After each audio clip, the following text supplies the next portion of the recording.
This just in, Caitlin Clark is out for at least 2 weeks with got a breaking quad news in injury. here, and if you are a Caitlin Clark fan, like so many of us, this is not news. Before we break down how disastrous this is for everyone involved, leave a comment and tell me if you believe Caitlin Clark was trying to play through this injury for longer than she should have, or if this was something that just happened suddenly. The WNBA just got hit with their worst nightmare. Caitlin Clark has been officially out with a quad strain for at least 2 weeks, and the league office is probably having emergency meetings right now.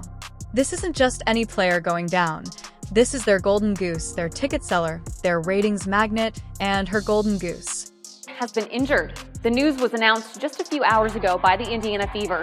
The team saying Clark has a quadriceps strain and will be out for a minimum of 2 weeks. Clark just played in the Fever's last game against the New York Liberty this weekend. Let's be very truthful about what transpired here. The Indiana Fever reported that Caitlin Clark would be sidelined for at least 2 weeks due to a left quad strain. While 2 weeks may not seem like much during a basketball season, this is disastrous for the WNBA for a number of reasons that extend far beyond basketball. A little bit more specifics. Chloe Peterson, Indiana Fever guard Caitlin Clark has suffered a left quadriceps strain, will be out a minimum of 2 weeks. First of all, anyone who has been watching Caitlin play recently could tell something wasn't right. She appeared slower, her game didn't have as much lift, and she most definitely wasn't moving with the same explosive energy we're used to seeing from her. Now, we know why she was playing hurt the entire time. The girl was attempting to play through a quad strain, which explains a lot of her recent performances. It goes without saying that Caitlin Clark being injured is a tough blow for the Indiana Fever and the WNBA. Think about this for a moment. Caitlin Clark in her second year as a professional was so determined not to let her team and fans down that she was playing through legitimate pain and injury that's either incredibly admirable or incredibly stupid depending on how you look at it. But now that determination has backfired, because instead of resting when she first felt the strain, she's forced to sit out for at least 2 weeks. The timing of this injury couldn't be worse. For the Indiana Fever, they're sitting at 2-2 to start the season, which isn't exactly where you want to be when you're trying to build momentum and establish yourself as a legitimate playoff contender. Now they're going to have to navigate through some crucial games without their superstar. And let's be real, this team absolutely does not function without Caitlin Clark on the court. Looking at the schedule, Caitlin is definitely going to miss some big games. She's out for the Chicago Sky matchup, which was going to be a huge draw for fans and a statement game. For the Fever, she's also missing games against the Washington Mystics, twice the Connecticut Sun, and potentially the New York Liberty. Depending on how her recovery goes, these aren't just random games, these are matchups that could define the Fever season. The most devastating part of this injury isn't even the games she'll miss. It's what this does to her individual accolades and recognition. No matter how good you are when you're healthy, her chances of winning MVP are essentially eliminated. Because the WNBA season is too short and the competition is too fierce for voters to overlook that kind of absence. Her chances of making the first team are also severely harmed because when competing against players who are available for every game, missing 4 to 6 games puts you at a significant disadvantage in the voting process. It's unfair, but that's the way these awards operate in a short season format. Full of her career, the team can work on integrating some of its new pieces when clearly with Clark without the ball, since she won't be in the lineup, and they have an easier stretch coming up of games against lesser opponents than they faced thus far. But it's always concerning when the superstar gets hurt. However, this is the item that has the WNBA front office giddy with anticipation. Caitlin Clark isn't just any player. She's their biggest draw, their main attraction, their golden ticket to mainstream attention and increased viewership. When Caitlin Clark plays, people watch, and when she doesn't, those same people might not even bother tuning in. The league has focused a lot of their recent marketing and promotional efforts around Caitlin's star power, her rivalry with Angel Ree, her incredible shooting ability, and her competitive fire. Now, they have to hope that interest in women's basketball doesn't entirely vanish while she's away. Let's discuss what this means for the Indiana Fever in particular. This team was built to maximize Caitlin's talents and surround her with pieces that complement her playing style. Without her on the court, their entire offensive system breaks down. She's not just their top scorer, she's their primary playmaker, their emotional leader, and floor general. From a strategic perspective, opposing teams no longer need to game plan specifically for stopping Caitlin Clark when they face the Fever. This may seem obvious, but it completely changes how teams approach these games because they can now play more balanced defense and concentrate on shutting down the Fever's remaining weapons instead of focusing their entire defensive scheme around limiting Caitlin's impact. The Fever's depth will be put to the test during this stretch.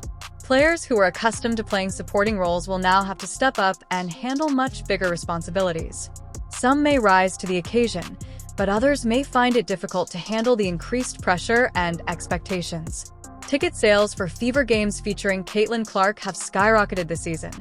Now, those same games may see drastically lower attendance, which hurts not only the Fever, but also the opposing teams who are counting on higher revenue from higher attendance numbers. The financial ramifications of this injury go far beyond just the Fever organization. Another significant issue is television ratings. The Fever's loss of their best player at a time when teams are still figuring out who they are and how to build momentum is particularly cruel because the season has just begun and teams are still trying to find their rhythm and chemistry. Extended absences from key players can disrupt team cohesion and chemistry, which takes weeks to develop. Caitlin Clark games have been drawing significantly higher viewership numbers than typical WNBA games, and networks and sponsors who heavily invested in WNBA coverage may now face the possibility of reduced returns on their investment during her absence. The situation is made even more frustrating by the fact that this injury was likely avoidable if Caitlin had been more forthcoming about her discomfort earlier or if the team's medical staff had been more aggressive about rest and recovery. This might not have escalated to the point where she needs 2 weeks off. Caitlin is under a lot of pressure to play through pain and be available for every game because she knows how much her presence means to her team, her fans, and the league as a whole.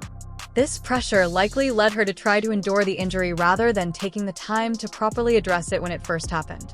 Let's examine the games she is undoubtedly missing and consider the implications for the Fever's season trajectory. The Connecticut Sun matchup is more concerning because the Sun have historically been a tough opponent for Indiana, and without Caitlin's scoring and playmaking, the Fever might find it difficult to muster enough offense to keep up with Connecticut's balanced attack. The Washington Mystics games are winnable, especially since the Fever have already defeated them once this season, but playing on the road without your best player is always difficult, regardless of the opponent's perceived strength. If Caitlin Clark's recuperation takes longer than the required 2 weeks, she may also miss the New York Liberty game, which would be another devastating blow. The Chicago Sky game was meant to be a huge showcase for both Caitlin Clark and Angel Reese, continuing their rivalry from college into the professional ranks. However, now that the plot is completely blown and the game loses much of its marquee appeal without Caitlin on the court, the coaching staff of the Liberty must now completely rethink their offensive strategy for the upcoming games. They must find new ways to generate scoring, create open looks for their shooters, and maintain ball movement without their primary facilitator. Playing the Liberty without Caitlin would put the Fever at a significant disadvantage in what could be a crucial early season measuring stick. This isn't just about replacing Caitlin's individual production, it's about replacing her entire impact on how the team functions.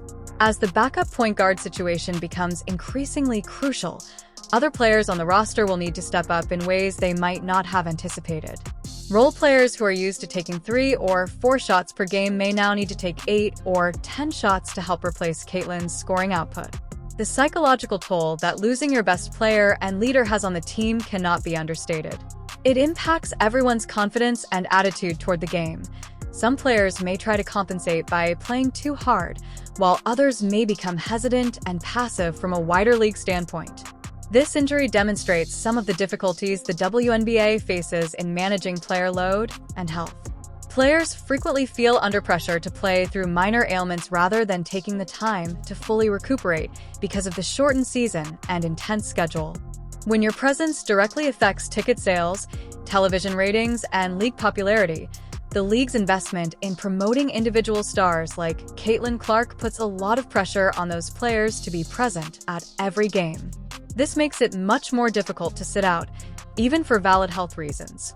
This incident also calls into question the medical and training staff at Fever. Were they keeping a close enough eye on Caitlyn's condition, and did they have the right procedures in place to handle minor injuries before they became serious issues? These are inquiries that the company must address internally. If there is a bright spot, it is that this is characterized as strain rather than tear or more significant structural damage. Even though they are uncomfortable and restricting, quad strains usually do not pose a threat to one's career when treated with the right rest and rehabilitation. Caitlyn ought to be able to resume her normal level of strength without experiencing any lasting consequences. The WNBA's short season format means that every game counts, and losing even a few games can have a big impact on playoff positioning and seeding. The minimum 2-week timeline indicates that the team and medical staff are being appropriately cautious. They don't want to rush her back too quickly and risk a more serious injury or prolonged recovery time. It's better to lose her for 2 or 3 weeks now rather than months later in the season. If the Fever hope to stay in the playoffs, they cannot afford to go on a losing streak while Caitlyn is out. Fans who have followed Caitlin Clark since college are devastated to see her sidelined, and many are expressing frustration that she attempted to play through the injury rather than taking the time to fully recover when the issue first arose. The fans' response to this news has been predictably intense. The severity of the injury, the timetable for recovery, and the implications for the Fever season have all been the subject of intense conjecture on social media. While some fans are calling it a disaster, others are attempting to remain optimistic by pointing out that 2 weeks isn't that long when considering a full season. The betting markets have also responded strongly to this news. The majority of sportsbookies have virtually eliminated Caitlyn's MVP odds, and the Fever's chances of winning the championship have significantly decreased. This illustrates the extent to which expectations for the team's success were influenced by her individual performance. Given how crucial Caitlyn is to their long-term success, the crucial question going forward is whether she will actually return in precisely 2 weeks, or if the team will take a more cautious approach to her recuperation schedule. Instead of rushing her back as soon as possible, it could make sense to give her more time to make sure she's fully healthy. The WNBA has worked hard to gain momentum and draw in new fans, and losing their biggest star for an extended length of time could undo those efforts. As a whole, the league must hope that this injury doesn't turn into a longer-term issue and that fan interest doesn't drastically decline during Caitlyn's absence. This injury completely alters the Fever's situation in the WNBA. Although 2 weeks may not seem like much, it has a devastating effect on Caitlyn's individual accolades and the league's main draw. What do you think will happen? Will she really be back in 2 weeks, or will she take it easy and take longer to recover? To receive more WNBA coverage, click the like button and subscribe.